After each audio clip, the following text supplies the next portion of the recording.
નમસ્કાર દર્શક મિત્રો, હું છું એડવોકેટ સોનલ બારિયા।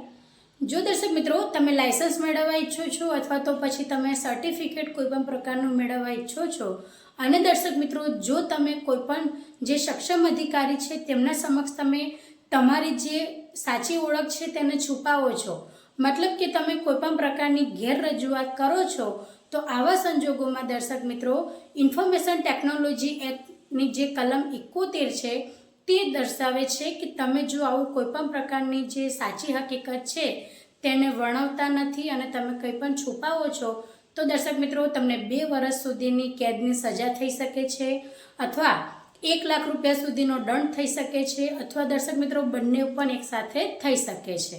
એટલે દર્શક મિત્રો જ્યારે પણ તમારે કોઈપણ પ્રકારનું સર્ટિફિકેટ લેવું હોય, લાયસન્સ લેવું હોય તો જે તે હકીકત છે એ સત્ય હકીકત જે તે સક્ષમ અધિકારી સમક્ષ રજૂ કરવી જોઈએ।